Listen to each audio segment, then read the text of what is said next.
Hi, my name is Dafydd Williams. I'm an artist from South Wales. Currently working at Swansea College of Art as a technician demonstrator in photography. I'm just going to talk to you a little bit about my project Malum that I've been working on for the past few years. So the starting out of Malum was, I guess, throughout my studies, studying photography and the arts at Swansea College of Art, I was always kind of interested in documenting my relationships at the time, or perhaps my dating lifestyle. I always found interest in that. Not too sure why or what exactly I was photographing, but I knew that was something that I was always interested in. And during my third year, I was documenting myself and my partner in a domestic setting, with not much focus, not really sure which direction I'm going in or what I was doing, but just documenting ourselves living in a domestic setting. And at the same time, I was doing my dissertation as well. My dissertation focused on a really simple but really crucial question: why? Why are there so many discriminatory attitudes towards the LGBTQ plus community? Where do they come from? Why do they exist? Why? So I started looking at Russia, mainly because Russia at the time was in the media quite a lot. Not necessarily, I understand there's many other countries in the world who unfortunately discriminate against the queer community, but in this case I just focused on Russia. And really through some kind of, through research, I kind of came to a kind of conclusion that I believed the reason why these kind of attitudes exist is because there's a belief that the LGBTQ plus community pose a threat to the traditions and the religion in Russia, and there's a fear that the queer community will in some way destroy or ruin these kind of these traditions. And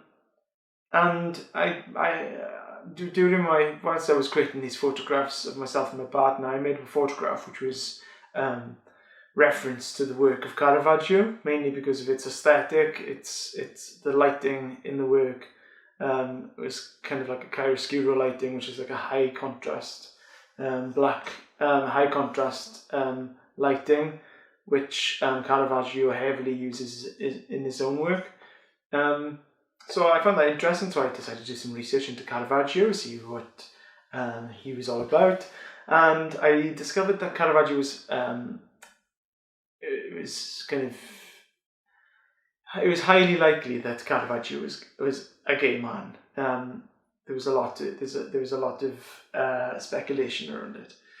So I found that really interesting, and once you know that and you go over his work again, it's difficult to read a lot of his work without seeing a lot of kind of homoeroticism in his work.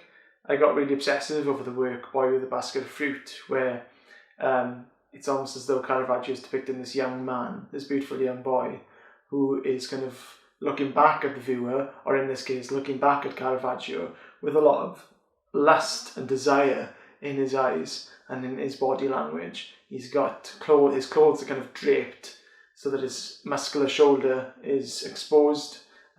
His head and his eyes gaze straight at the viewer. And he's also holding a basket of fruit, which can easily be referenced to, the tasting of forbidden fruit and desire and lust, which I found really, really interesting.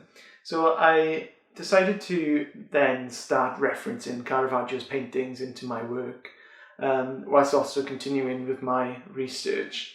So I in my research I discovered that also Michelangelo is apparently quite possibly homosexual as well, which I found quite interesting when I again went over and looked over his work. I mean, all you have to do is look at the Sistine Chapel ceiling and see so many studies of the male muscular nude and question how this hasn't been raised in the past. It's a celebration of the male body, the male nude. So I started to reference kind of the creation of Adam with gestures and things like that in my work, whilst also kind of still referencing Caravaggio in my work by using that beautiful chiaroscuro lighting. That's very rich in his work. And I guess my process was always kind of to continue documenting myself and my partner in a domestic setting, but also be very aware of light, to be able to capture that same aesthetic. I was also having to be very, just very aware. I had to be quite spontaneous and aware of the light. So I was having to do things like get my camera set up ready and constantly pay attention to how light was in the room, how it was hitting certain objects, how it was reflecting off certain materials. So I would photograph myself and my partner, and then at the same time be spontaneous, but throw in a bit of construct as well by making sure that I'm doing certain gestures which reference certain paintings.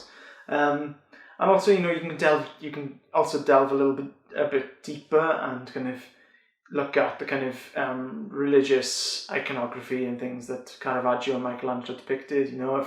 If I depict myself as Adam in the creation of Adam, what is that saying? When you think about Adam being made in God's perfect eye, or however the story goes, but then think of myself as a gay man, and then those kind of like frictions between the gay community and religion throughout the years, I found really interesting. So really what I was doing, and key to the work, was I was making an argument that the gay community is part of tradition and is part of religion, due to how these queer artists have contributed and depicted queer iconography and biblical kind of stories. So also, whilst I was studying, I was trying to push my work as well. So I was creating these photographs, and there was a time where I was kind of like, right, where is this going? How can I do something else? How can I take it elsewhere?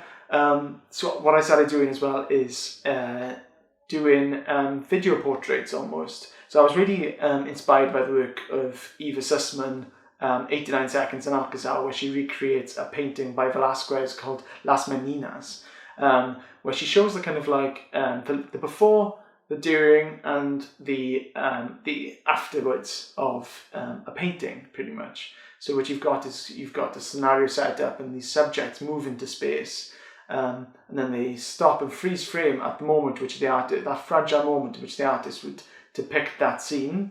They freeze in that moment, and then they move into the space and move out of the space. So I started doing something similar with my own work, where I would set up my camera in an area where I wanted to take a photograph. I would depict the moving into the space, the subject and the body, and the male nude or the male body in space. That I would freeze frame on that fragile moment, in which I would take a photograph, and then I would move off afterwards. So I was, in a way, and as some of you may already kind of notice, is I was working a lot with ideas of construct in my work, and that's something which has always underlined my work. The way I exhibited those videos during my 30-degree show was that I mounted them on these 3 wooden towers. So I had a triptych. I had 3 wooden towers that I made, and I mounted IMAX into the back of them, and then you could see all the gubbings and things like that through the back, but then the front was kind of perfectly presented in a way, painted black, but then at the back you could see all the wires. They were sandbags which were pinning the towers down from falling over. So yeah, I was always very interested in the construct of things. And also looking at the work of Michelangelo, I looked into Michelangelo's David and kind of referenced the classic contrapposto kind of what you call body gesture, similar to how Botticelli's The Birth of Venus, that's a very similar pose.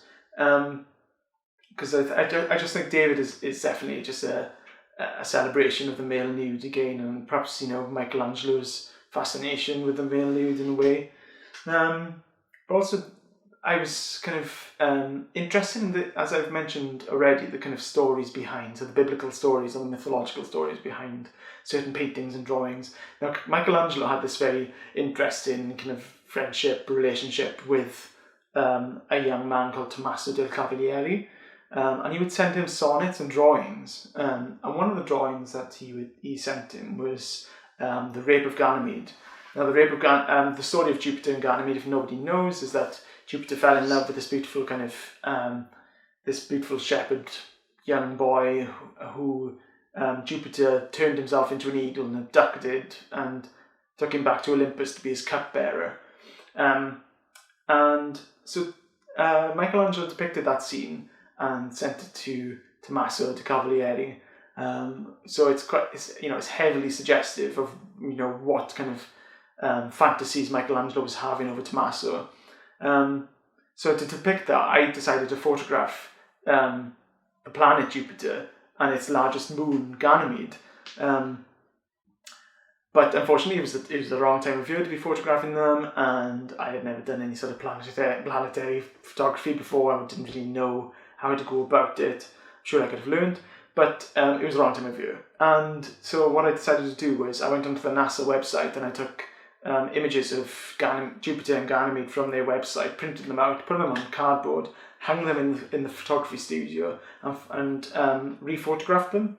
And what was happening when I was photographing them is that they were kind of like slightly, slowly turning. So as you can see by my hand here, this would be the kind of front flat surface of the photograph. But then as it turns, it kind of narrows and narrows and narrows.